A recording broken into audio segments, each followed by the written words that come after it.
Vous êtes à l'abreuvoir de l'actualité. Bonsoir, bienvenue, les grandes articulations. À la primature, les acteurs privés se relayent. L'association des professionnels des banques en Guinée et les représentants du syndicat des travailleurs, le Premier ministre Amadou Ouriba, saluent les efforts de l'année dernière. Il a mis le cap sur 2025 pour satisfaire les attentes des populations. On n'est pas loin de la mise en service du pont sur le fleuve Bakoy, un des points de ralliement à la préfecture de Sigiri. L'annonce est faite par le département des infrastructures. Le stade du Kindia est en pleine rénovation. Les travaux sont estimés à 70%. Le ministère des Sports, à travers le Fonds d'aide au développement du sport, assure le financement. Une mission est dépêchée sur le terrain par le ministre Bogola pour appréciation. C'est tout pour les titres. À présent, nous vous livrons le contenu de cette série de décrets. Décret D 2025-007 PRG CNRD SGG portant nomination au Conseil national de la transition. Le président de la République décrète. Article 1er. Maître Abdoulaye Sylla, avocat à la Cour, est nommé conseiller national de la transition CNT. Article 2. Le présent décret qui abroge toutes dispositions antérieures contraires prend effet à compter de la date de sa signature et sera enregistré et publié au journal officiel de la République. Conakry, le 17 janvier 2025, signé Général Mamadi Doumbouya. Décret D 2025-0008 PRG CNRD SGG portant nomination d'un haut cadre à l'Institut supérieur des sciences de l'éducation de Guinée ISEG. Le président de la République, vu la charte de la transition, décrète. Article 1er. Docteur Kerno Moussa Diaouné, matricule 21-22-52G, ancien chercheur précédemment chef de département de formation en fondement et administration de l'éducation à l'Institut supérieur des sciences de l'éducation de Guinée, ISEG, est nommé directeur général adjoint chargé des études de l'ISEG. Article 2. Le présent décret qui abroge toutes dispositions antérieures contraires prend effet à compter de la date de sa signature et sera enregistré et publié au journal officiel de la République. Conakry, le 17 janvier 2025, signé Général Mamadi Doumbouya.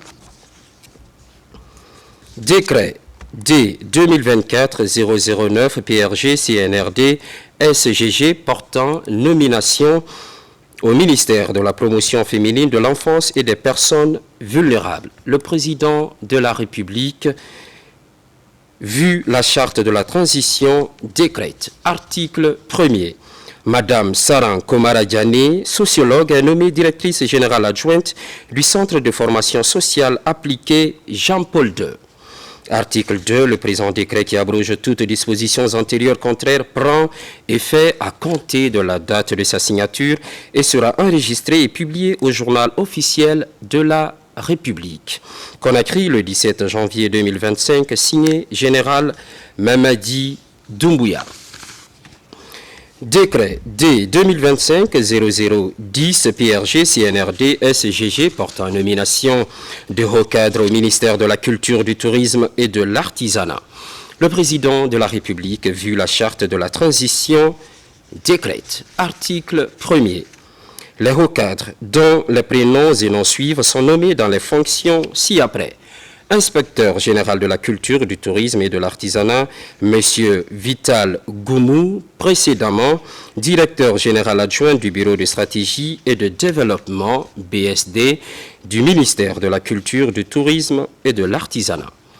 Inspecteur général adjoint de la culture, du tourisme et de l'artisanat, M. Mamoudou Thioy, matricule 315-282C, précédemment chef service études et statistiques au Bureau de stratégie et de développement BSD du ministère de la Culture, du Tourisme et de l'Artisanat. Directeur général du Bureau de stratégie et de développement BSD, M. Stéphane Mohamed Kaba, contrôleur de gestion. Directeur général adjoint du Bureau de stratégie et de développement BSD, M.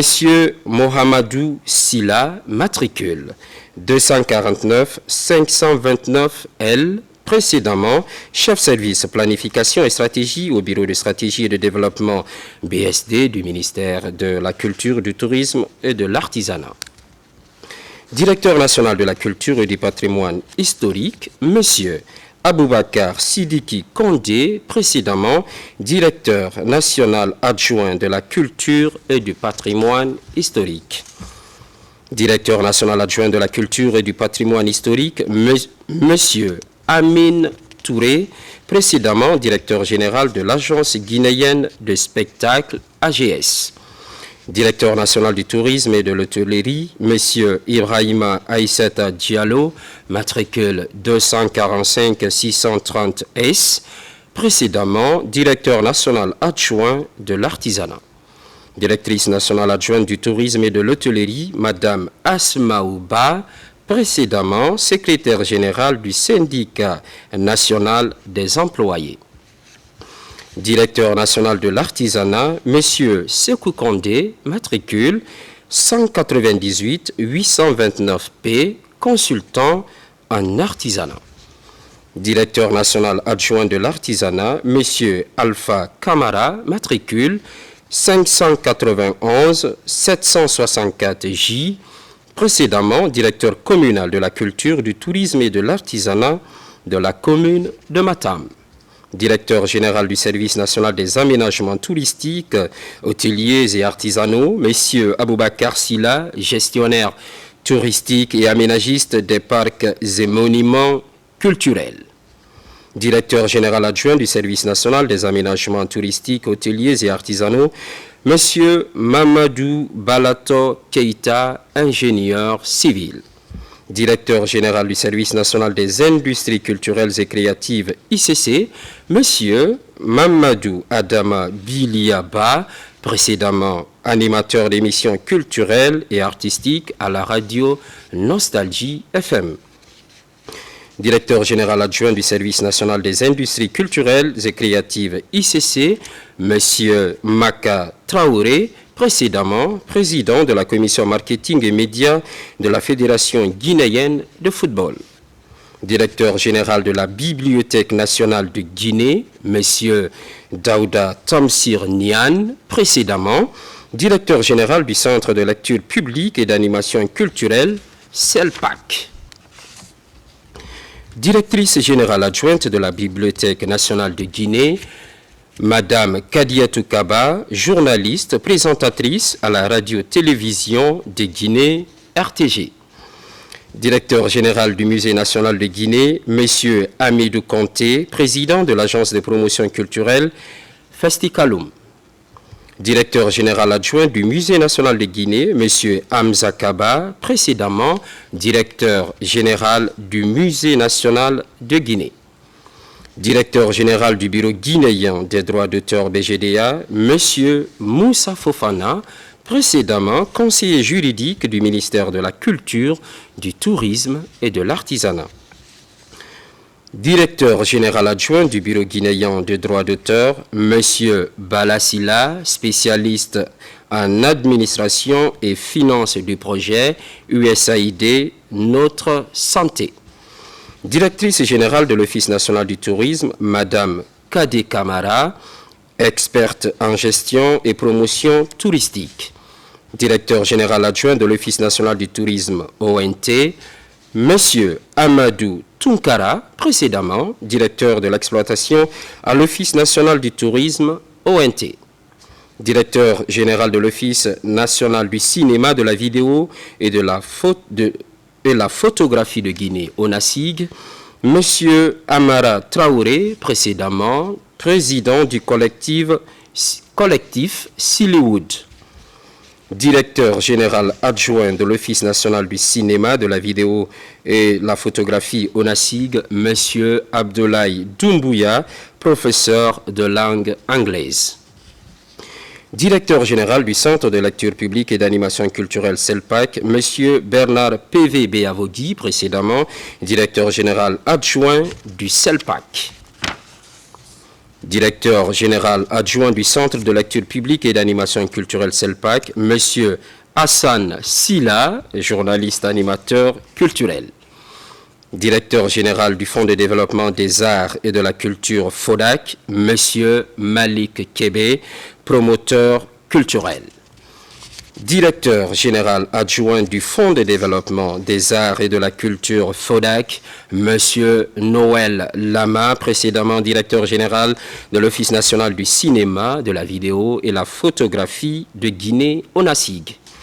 Directrice générale de l'Agence guinéenne de spectacle AGS, Madame Mariam Touré, précédemment directrice générale adjointe de la dite agence. Directeur général adjoint de l'Agence guinéenne de spectacle AGS, M.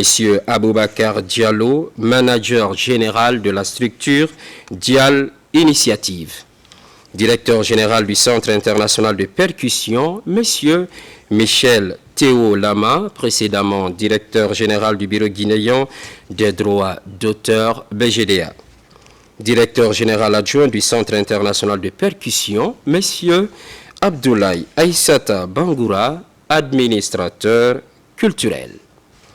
Directrice générale de l'Office national de promotion de l'artisanat, Madame Marie Samparé, consultante en animation culturelle. Directrice générale adjointe de l'Office national de promotion de l'artisanat, Madame Estelle Mansaré, gestionnaire de projet. Article 2. Le présent décret, qui abroge toutes dispositions antérieures contraires, prend effet à compter de la date de sa signature et sera enregistré et publié au journal officiel de la République, Conakry, le 17 janvier 2025, signé Général Mamadi Doumbouya. Dans l'actualité, à la primature, les acteurs du secteur privé se relayent. L'Association des professionnels de Banque de Guinée et les représentants du syndicat des travailleurs. Le Premier ministre, Amadou Ouriba, salue les efforts de l'année dernière. Il a mis le cap sur 2025 pour satisfaire les attentes des populations. Ousmane Bangoura. Le président de la Confédération générale des entreprises de Guinée, CGI, accompagné de ses proches collaborateurs, reçu en audience au Palais de la Colombe.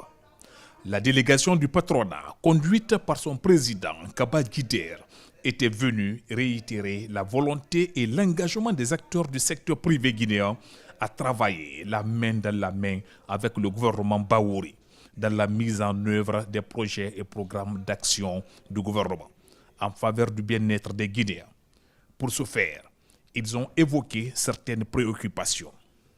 Il s'agit du code d'investissement, du code du travail, le code de la sécurité sociale, mais pour ce qui est aussi promulgué, à savoir la loi portant sur le contenu local et l'autorité de régulation, il manque des tests d'application, il manque des arrêtés et nous avons souhaité son implication pour nous faire accélérer la finalisation de toutes ces lois, de tous ces textes, pour que le secteur privé se sente confortable et pour que le secteur privé puisse bénéficier de ces lois. Peu après, Amadou Ouriba s'est entretenu avec l'Association professionnelle des banques en abrégé APB.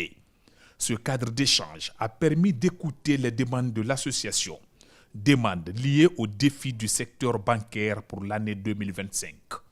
L'objectif de l'État, c'est de pouvoir collecter le maximum de ressources et être également de moins en moins dépendant du secteur bancaire guinéen. Nous, de notre côté, comme nous avons toujours eu à le faire dans les différents projets, que ce soit le GUSEC, que ce soit e-tax, il y a Trésor Pay qui sera opérationnel très bientôt. Il y a la digitalisation du processus d'octroi des marchés. Tous ces projets passeront nécessairement par le secteur bancaire, vont communiquer avec le secteur bancaire. Nous avons réaffirmé notre ferme engagement d'accompagner l'État dans l'atteinte de ses objectifs. Ce nouvel engagement des responsables des structures bancaires a retenu l'attention du Premier ministre, chef de gouvernement. Il a en outre invité les acteurs à maintenir ce élan de partenariat afin de renforcer davantage le climat de rapprochement. Au sortir de l'audience, les différents responsables des banques font de l'espoir en vue de renforcer un climat de confiance. Auparavant, le Premier ministre avait reçu les responsables du syndicat des travailleurs, venus lui adresser leurs vœux de réussite et de bonne santé. Au-delà de la présentation des vœux, le chef du gouvernement a saisi l'occasion pour rappeler que les formes et traditions républicaines doivent être renforcées, maintenues et encouragées. Il a également insisté sur l'importance d'une collaboration étroite avec le mouvement syndical pour assurer la réussite des réformes engagées. Et puis, ce décret D 2025-0007 PRG-CNRD SGG portant nomination au Conseil national de la transition. Le président de la République, vu la charte de la transition, vu la loi organique L 2022-001 CNT du 25 février 2022 portant règlement intérieur du Conseil national de la transition, vu l'ordonnance 2021-001 PRG CNRD SGG du 16 septembre 2021 portant prorogation des lois nationales, des conventions, traités et accords internationaux en vigueur à la date du 5 septembre 2021, vu le décret D 2022-052 PRG CNRD SGG du 22 janvier 2022 portant nomination des conseillers nationaux de la transition, vu le décret D 2022-053 PRG CNRD SGG du 22 janvier 2022 portant nomination des membres du bureau du Conseil national de la transition, vu le communiqué numéro 1 du Comité national du Rassemblement pour le développement CNRD du 5 septembre 2021 portant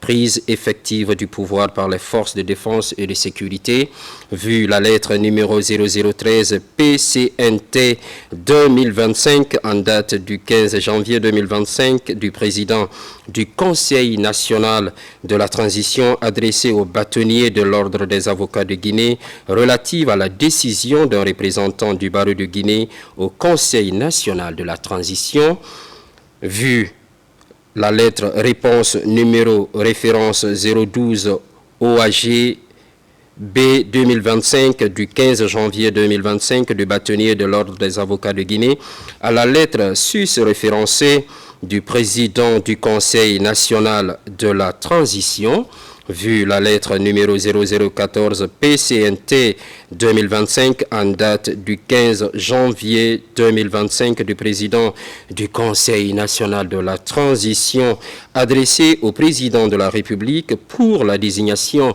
d'un conseiller national de la transition, décrète. Article 1er. Maître Abdoulaye Sylla, avocat à la Cour, est nommé conseiller national de la transition. Article 2. Le présent décret qui abroge toutes dispositions antérieures contraires prend effet à compter de la date de sa signature et sera enregistré et publié au journal officiel de la République, Conakry, le 17 janvier 2025, signé Général Mamadi Doumbouya. On poursuit ce journal. Agriculture et élevage, le segment de la recherche se formalise. Une entente vient d'être scellée entre le département et les partenaires sud-coréens. L'accord entrevoit un transfert de compétences, mais pas seulement. Le désenclavement des grandes zones de production est envisagé. Fodé Camara, spécialiste maison. À l'occasion de la retraite du ministère de l'Agriculture et de l'Élevage à Maferaya, un accord de partenariat est scellé entre le ministre de l'Agriculture et de l'Élevage et les émissaires de la Corée du Sud, un pays au développement fulgurant faisant partie des 4 dragons de l'Asie. Occasion également à profit pour signer avec les Sud-Coréens un mémorandum d'entente qui va permettre aux Sud-Coréens de nous appuyer techniquement, notamment au niveau de la recherche, parce qu'ils sont très avancés sur ce plan-là. Parce que nous ne pouvons pas réussir notre agriculture si nous n'avons pas une recherche qui soit aux normes internationales, si nous n'avons pas des laboratoires pour faire de la recherche. Donc ces MOU-là rentrent dans ce cadre-là pour un appui technique des Sud-Coréens. Cet accord tourne autour du transfert de technologies dans le secteur agropastoral, mais aussi la réalisation des pistes rurales pour faciliter l'écoulement des produits agricoles vers les zones de commercialisation.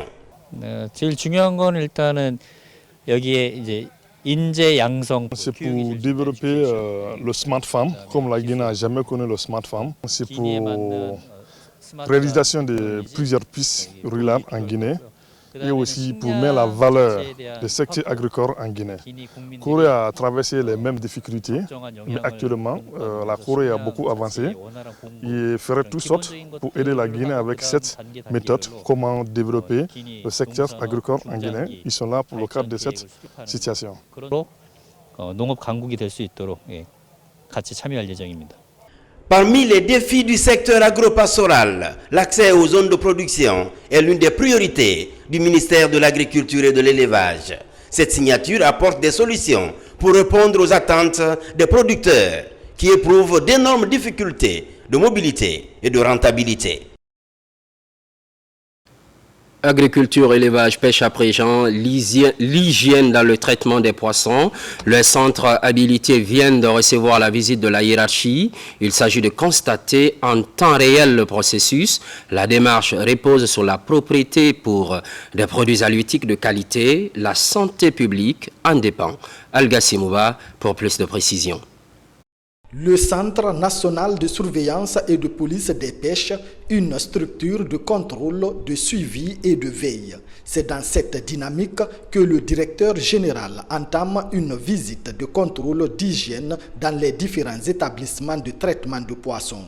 À la société de négoce internationale Sonit, Guillaume Hawing s'assure de la qualité de traitement et d'emballage des poissons, mais aussi de la propriété de l'entreprise. Nous avons fait le tour ensemble, vous savez ce que je suis en train de dire. J'avais entendu parler de cette société. C'était au bureau. Cette fois-ci, je suis sur le terrain. Et je vois que ce qu'on me disait au sujet de cette société et ce que je vois sur le terrain, c'est parfait. C'est ce que je dis, encore une fois, je dis bravo et félicitations à Sonit Pêche. Le poisson, une denrée très prisée à forte consommation, ce qui nécessite le contrôle qualité pour préserver la santé publique. Le CNSP n'est pas seulement un service de contrôle à partir de leur bureau, mais plutôt un service aussi sur le terrain pour constater tout ça. Le CNSP et la Sonit sont condamnés à travailler ensemble parce que le CNSP est un département sous la tutelle du ministère de la Pêche, dont l'objectif principal est de contrôler la pêche illicite, de vérifier si le code de la pêche et le plan de pêche sont respectés dans les normes. Et nous sommes des partenaires, nous travaillons ensemble depuis des années, depuis 1987. Cette visite traduit aussi l'exigence de la ministre de la Pêche, Fatima Camara, à toucher du doigt les réalités de traitement et la gestion des déchets des poissons provenant de cet établissement. L'accès à l'eau potable tout en évitant les maladies hydriques, une des priorités gouvernementales. La SEG met à exécution en Moyenne-Guinée, d'Alaba notamment, où la station de pompage d'eau reçoit des équipements modernes. Après 46 ans d'existence, ça sonne la réhabilitation pour ce vieux centre. Dans 2 mois, sa capacité de distribution d'eau dans les ménages se verra nettement accrue. Confirmation dans ce reportage signé Sarafdine Diallo, Sona Sagnou. La construction et la réhabilitation des stations de pompage d'eau potable pour éviter des maladies hydriques est un autre chantier prioritaire du gouvernement à travers la Société des eaux de Guinée. La SEG qui vient d'initier la réhabilitation des stations de la Moyenne-Guinée avec l'appui des partenaires. L'eau est un secteur stratégique, est un secteur névralgique que le président nous tient à cœur. C'est pourquoi nous sommes là ce matin. Nous avons jugé utile de faire appel à toute la population, leur montrer de vive voix avec le matériel pour dire que ce n'est pas que des discours désormais. Dans cette phase de refondation de l'État dans laquelle nous sommes, on part sur des projets concrets.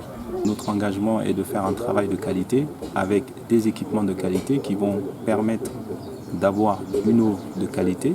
On doit réhabiliter la station de Mamou, on doit réhabiliter la station de Pitar, de Dalaba, de l'Abbé et on va jusqu'à Koundara. Après Pita, le directeur général de la SEG achemine 2 conteneurs contenant des équipements modernes permettant la réhabilitation de la station du barrage Kampil, vieux de 46 ans. Qui est fortement menacé. L'État engage des milliards et des milliards en investissement. Donc il faudrait que chacun à son niveau fasse le maximum de soi pour en prendre soin. Protéger le barrage, assurer la surveillance, la sécurité, pérenniser les installations, s'acquitter de ses obligations de payer la facture qui va conditionner la survie du secteur. Une fois la réhabilitation terminée, la station devrait désormais augmenter considérablement les capacités de distribution de l'eau dans les ménages. Ils sont tous venus pour voir ce matériel et entendre les recommandations du directeur général. Parce que nous voulons protéger notre réserve d'eau ici, le barrage, et ces maladies hydriques proviennent, comme vous le savez, de l'eau. Mais si on a de l'eau propre grâce à la station, grâce au matériel ultra moderne que nous venons de réceptionner ici, la population sera très heureuse. À Dalaba, le directeur général de la SEG a échangé avec les bénéficiaires et les a sensibilisés sur la protection de l'environnement autour du barrage Kampil et ses affluents pour éviter le tarissement de la source. À présent, le contenu de ce communiqué.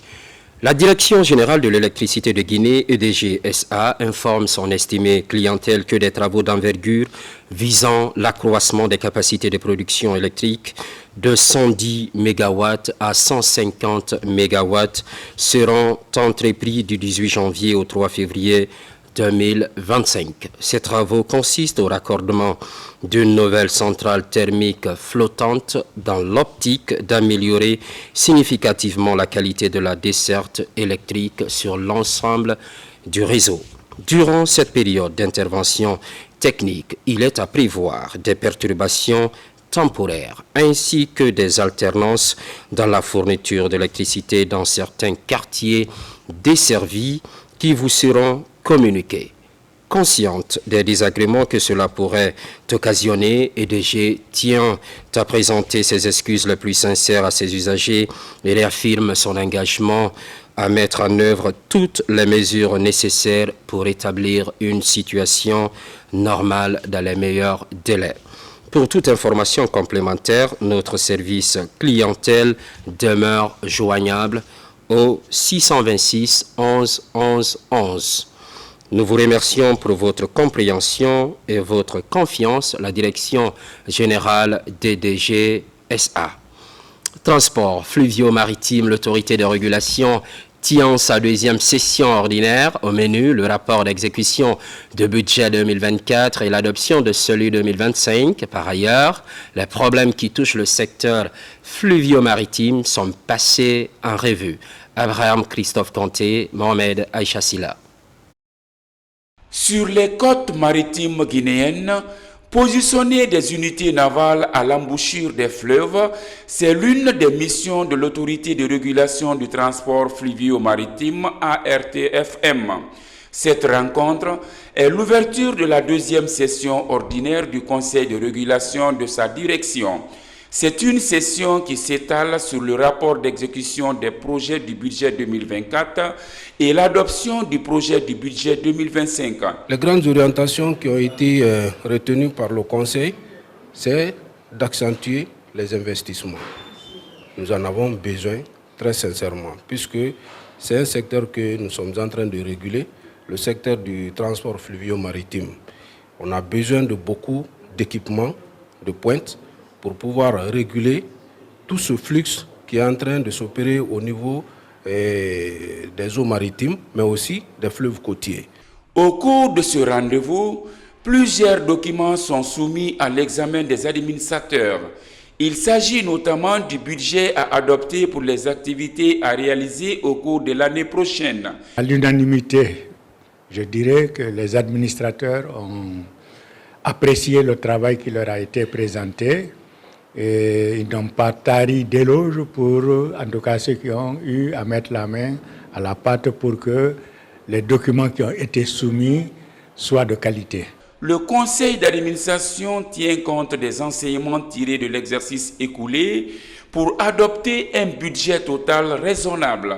Les observations du côté des sociétés minières que je représente sont que l'autorité de régulation du transport fluvio-maritime reste très engagée aux côtés des sociétés minières, depuis sa création d'ailleurs. Il y a eu beaucoup d'observations et beaucoup de recommandations qui ont été formulées et dans le cadre de l'amélioration du travail pour que l'année en cours soit encore plus performante. Avec cette session, l'année 2025 devrait permettre à la direction d'avoir de meilleures perspectives pour consolider les acquis. Développement local. La troisième génération du guide méthodologique est en cours d'appropriation. Les cadres communaux de la région de Farana sont concernés. Une session mise en œuvre par le ministère de l'administration du territoire. Ibrahima Oulenfofana est sur place. C'est un cadre de renforcement de capacité des cadres communaux sur le guide méthodologique troisième génération pour l'élaboration des plans de développement local des communes. Une initiative du ministère de l'administration du territoire et de la décentralisation avec un appui technique et financier de l'ANAFIC, Agence nationale de financement des collectivités locales. Cette formation est encore une innovation dans le cadre des réformes institutionnelles en cours sous le leadership du général d'armée Mamadi Doumbouya. Pour l'intégration dans les PDL de troisième génération, la dimension JAR. Il y a l'emploi des jeunes, lutte contre l'immigration, la gestion des conflits, l'intégration socio-économique, tous ces aspects seront pris en compte dans l'élaboration de ces plans de vie. Il y a une très bonne participation et j'espère que tout le monde est content. On va retourner et se mettre au travail. Ici, à Farana, toutes les 46 communes de la région sont représentées dans cette formation de 3 jours. Une formation assurée par la Direction générale des collectivités locales au MATD. Elle concerne les secrétaires généraux des communes, les agents techniques d'encadrement communautaire et les chefs de cantonnement forestier. Ces acteurs-là doivent sortir de ce centre de formation avec les outils dans les différents secteurs de développement pouvant les permettre soit de mener un diagnostic du développement et à la suite de ces diagnostics de savoir quels sont les problèmes réels des différentes communautés qui soit empêchent leur développement ou peuvent être des catalysateurs pour assurer leur développement cohérent. Nous sommes inspirés et nous avons eu de cette formation-là beaucoup de connaissances qui nous permettront de multiplier davantage les efforts dans les cantonnements afin de protéger et de sauvegarder l'environnement. Ce guide méthodologique, troisième génération pour l'élaboration des plans de développement local, va donc désormais booster davantage les communes. Kindia aussi pour parler de l'appropriation de la troisième génération du guide méthodologique. La dimension genre, emploi jeune et changement climatique est prise en compte. Un outil de référence dans l'élaboration d'un plan de développement local dans les communes urbaines et rurales de la ville des Agrumes. Fallu le Diallo. Depuis 2008, le gouvernement, à travers le ministère de l'administration du territoire et de la décentralisation, ainsi que les différents projets et programmes, ont appuyé les collectivités locales à se doter des plans de développement local à travers un processus de planification locale participative. À Kindia, les acteurs de développement se concertent autour du guide méthodologique de la troisième génération. Cela est d'une importance capitale pour nous et pour les collectivités, parce que le PDL est un document référentiel pour les collectivités qui inscrit toutes les actions de développement d'une collectivité durant 5 ans. Si nous, qui sommes censés accompagner les collectivités dans le développement, si nous sommes outillés et par rapport à ces outils-là, cela c'est une chance pour les collectivités, pour le financement de leur PDL. Au cours de ces 3 jours-là, nous avons vraiment appris beaucoup de choses, l'élaboration des PAI, comment travailler, comment gérer les comptes administratifs. Nous avons été appris à tout ceci. Cet exercice consiste à élaborer un cadre de référence pour les différentes interventions en matière de développement local. L'idée est de prendre en compte certaines caractéristiques. Vous savez que le développement réel, tant souhaité par le général Mamadi Doumbouya, ne peut être vraiment une réalité que si on donne une certaine formation aux agents de développement local qu'on appelle PDL. Une fois que ces agents vraiment sont outillés, le développement va être vraiment une réalité. Si les programmes de développement local de première et de seconde génération ont permis aux communes d'expérimenter la maîtrise d'ouvrage communal, ils n'avaient pas pris en compte certains défis de développement que sont la dimension genre et le changement climatique, mais également la sécurité alimentaire, l'emploi des jeunes et des femmes. Et puis, cette bonne nouvelle pour la population des sous-préfectures de Nabon et de Franc-Walia, je vous le disais à l'entame, on n'est pas loin de la mise en service du pont sur le fleuve Bakoy, point de ralliement de sa localité à la préfecture de Sigiri. L'annonce est faite par le département des infrastructures. Les travaux sont financés par le budget national de développement. Lancé Kamisoko nous fait le point. Nous sommes à la traversée du fleuve Bakoy pour rallier la sous-préfecture de Nabon et une grande partie de la CR de Franc-Walia. En pleine saison sèche, la traversée relève encore du parcours de combattants. Ce constat est le quotidien des riverains depuis des lustres. Pendant l'hivernage, tout est quasiment impraticable. De ce arbre là-bas jusqu'ici, tout est inondé. C'est ce qu'on vit ici chaque année. Nous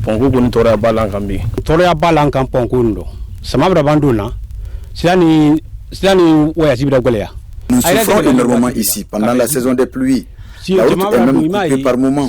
Ce sont des fûts que nous attachons 8 à 12 comme ça pour faire traverser les bagages et les motos. L'achèvement de ce pont est notre souci principal aujourd'hui.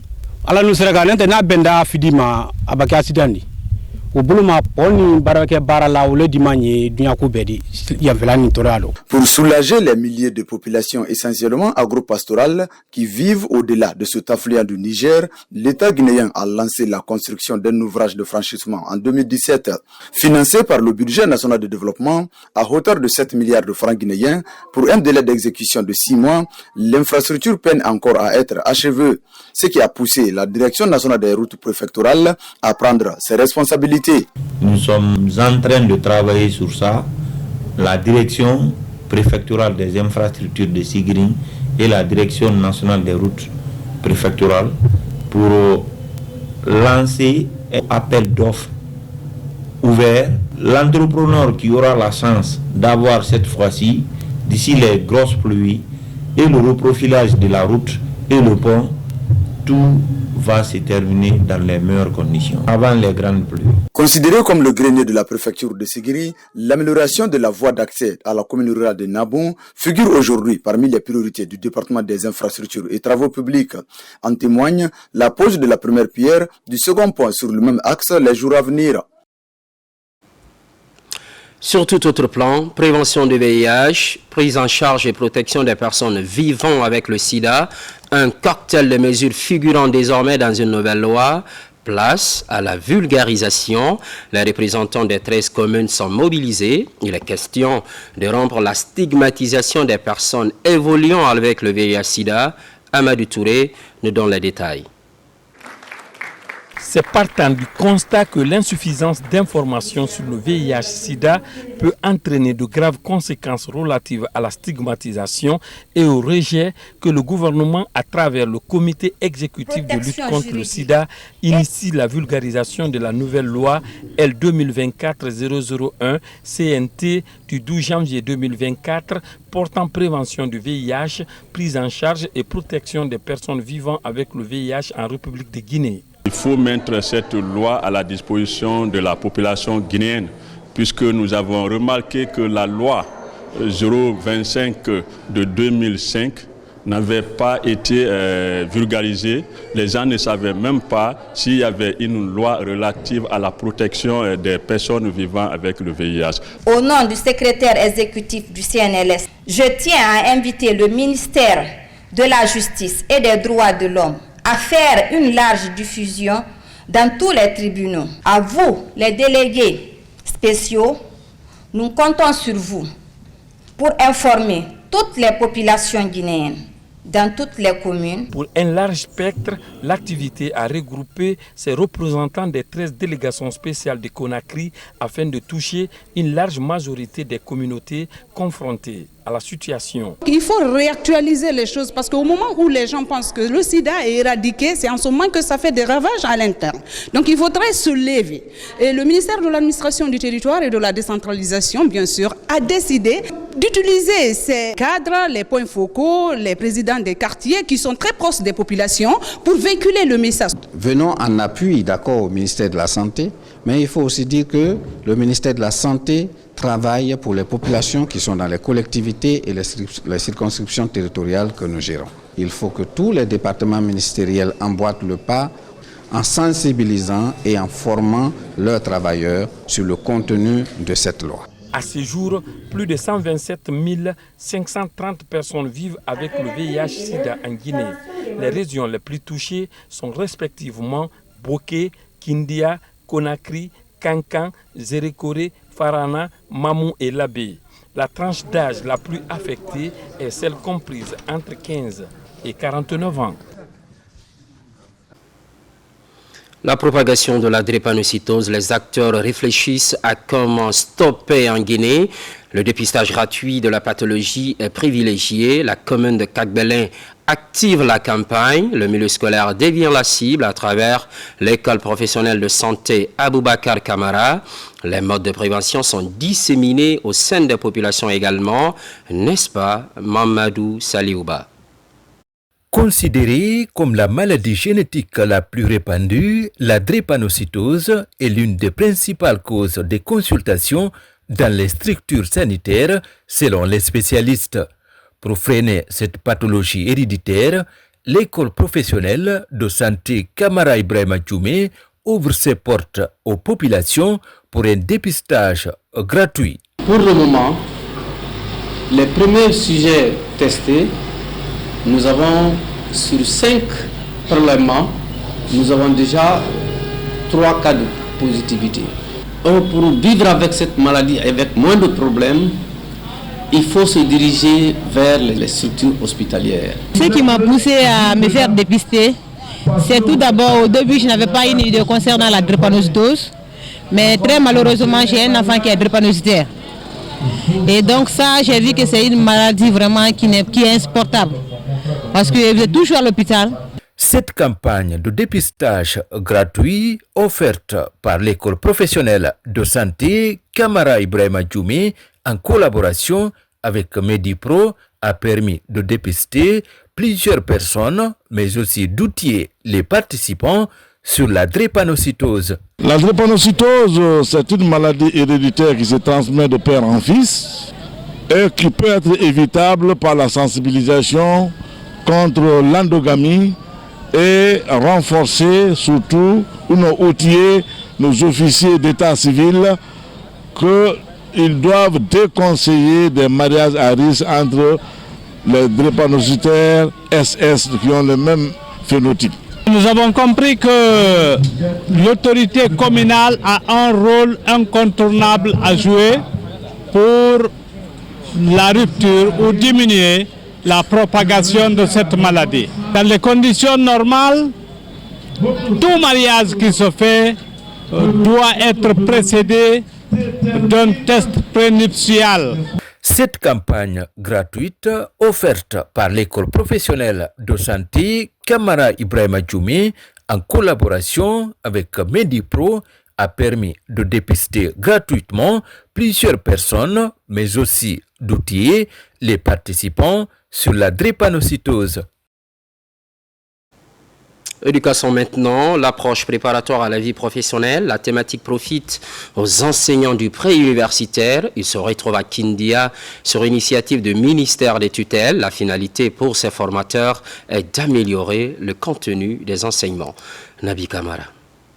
Cette formation réunit 200 enseignants du secondaire. Elle s'inscrit dans une initiative du ministère de l'enseignement préuniversitaire et de l'alphabétisation en collaboration avec le service de la formation continue visant à répondre à l'adéquation entre la formation et l'emploi. Aujourd'hui, nous sommes là dans le cadre de la formation des enseignants du secondaire sur l'approche préparation à la vie professionnelle. Le programme Simandou 2040 aujourd'hui qui a beaucoup de projets qui vont impacter positivement le développement socio-économique de la Guinée. Et c'est pourquoi nous, en tant qu'acteurs de l'éducation, nous ne pouvons pas rester en marge. Le programme implique la participation d'établissements scolaires sélectionnés dans 14 préfectures et les modules enseignés réuniront théorie et pratique des métiers en tenant compte de l'environnement immédiat des apprenants. Cet atelier consiste à former les enseignants des disciplines de mathématiques, physique, sciences de la vie et de la terre et de français en préparation à la vie professionnelle. Au cours de ces 5 jours de formation, les participants suivront un programme divisé en 7 unités avec une évaluation à la fin. Fondamentalement, nous avons un module, nous avons le guide du formateur et nous avons le cahier de l'élève. Donc la première unité, c'est la PVP avec l'APC, approche par compétence. Ensuite, il y a les techniques et les modalités et les méthodes de travail. Dès la 10e année, on passe maintenant à avoir un métier en main. Avant, tout le monde voulait être à l'université. Aujourd'hui, dès à partir de la 10e année, on pense maintenant à avoir un bon métier. L'objectif de cette formation est de faciliter l'insertion des jeunes dans la vie active en leur offrant des formations adéquates aux métiers demandés sur le marché de l'emploi du pays. District de Saman, c'est dans Kouroussa. Élèves et parents se frottent les mains. L'école primaire du village change de visage après plusieurs décennies de délabrement. Un salut pour le programme ANAFIC. La remise des clés est officielle. Fodé Bangali Fofana. Longtemps laissée à la merci des intempéries de la nature, l'école primaire de ce district Saman refait peau neuve. Une largesse du gouvernement de la transition matérialisée grâce au financement de l'Agence nationale de financement des collectivités ANAFIC, un instrument de l'État au service des collectivités. La population a été très souffrante. Vous voyez comment les élèves sont contents. Ils étaient dans une situation très difficile. Nous avons vraiment trouvé une population dévouée au développement. La collaboration entre l'entreprise et la communauté était très bien. L'ANAFIC s'implique activement à travers les collectivités de la base pour les appuyer dans leur propre développement. On met l'argent à la disposition de la collectivité elle-même identifie ses propres activités, ses propres actions et elle-même passe leur marché. L'ANAFIC est là en tant que superviseur. La création des conditions idéales d'apprentissage au sein de cette école était une des préoccupations majeures des habitants de ce village situé sur l'autre rive de ce fleuve Niger. Un réel motif de satisfaction de ces populations vis-à-vis des autorités de la transition. À cause du mauvais état dans lequel se trouvait ce bâtiment, les enfants étudiaient dans des conditions très difficiles. Aujourd'hui, nous sommes très contents car c'est la première fois que l'État intervient dans la réalisation de nos infrastructures. Saman relève de la commune urbaine de Kouroussa, c'est l'un des districts les plus peuplés. Mais depuis 1990 jusqu'à date, voilà un district qui n'a jamais bénéficié d'un seul appui de la part de la commune urbaine. La Guinée d'hier ou d'aujourd'hui, sur la clairvoyance du général Mamadi Doumbouya, il y a un changement total. Personne n'est mis pour compte. Et nous sommes venus à la commune, on est tenu obligé de respecter cette feuille de route, l'inclusion. Parmi les nombreuses infrastructures récemment réalisées par l'ANAFIC, figure cette adduction d'eau solaire construite dans le marché central de la commune urbaine. Ce système d'adduction d'eau potable est bien accueilli par les braves femmes de ce marché.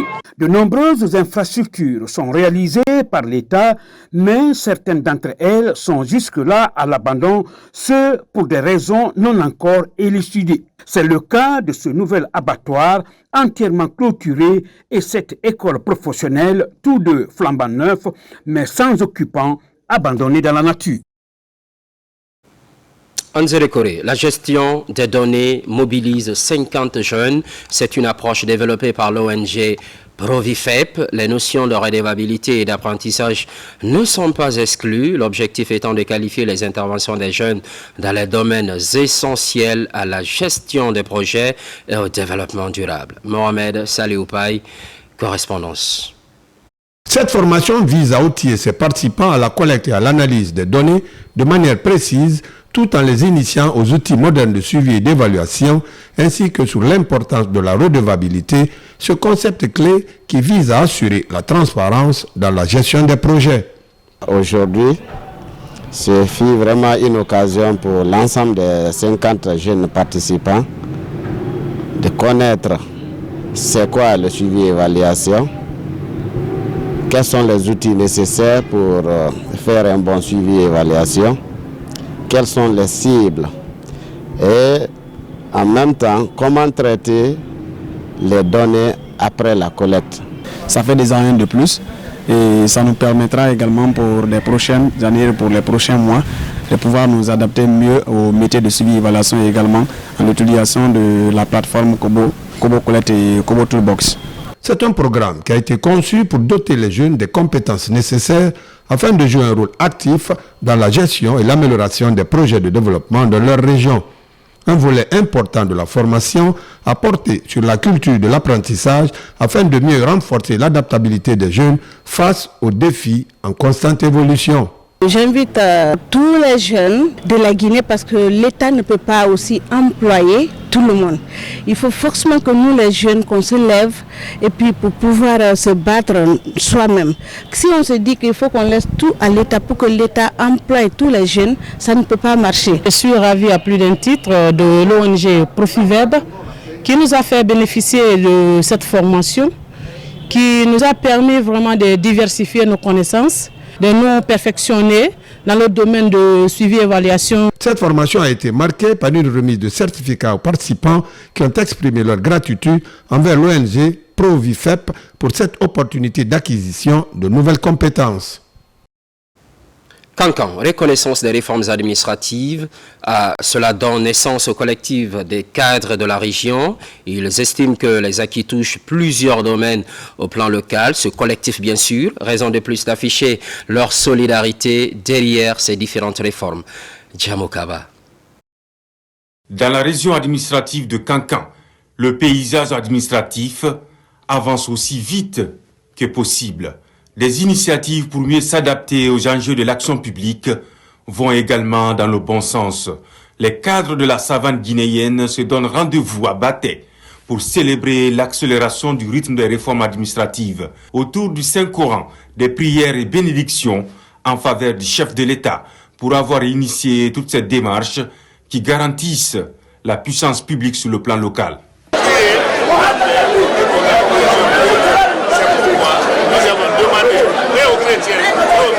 De venir ensemble prier Dieu, notre chef de l'État. Nous devons nous donner la main pour pouvoir vraiment remercier ce grand homme qui a des grandes visions pour notre région, pour la Guinée et pour tous les Guinéens. Derrière ce devoir de reconnaissance des multiples réformes de l'administration, l'Union sacrée des agents publics, le collectif des cadres de la région administrative de Cancan voit le jour pour fédérer des énergies afin de renforcer l'efficacité des services déconcentrés. La rencontre qui nous réunit aujourd'hui pour lancer officiellement le collectif des cadres pour le soutien des acquis du CNRD et son président, tout son président d'or, dans tout son sens. En un laps de temps, plusieurs actions ont été menées en faveur des femmes. C'est avec une immense gratitude et une profonde reconnaissance que nous, le collectif des cadres de la région de Cancan, prenons la parole aujourd'hui pour exprimer notre soutien indéfectible aux acquis et aux progrès réalisés dans divers domaines depuis l'avènement du CNRD le 5 septembre 2021. Le collectif des cadres de la région administrative de Cancan se veut reconnaissant pour apprécier les acquis du CNRD.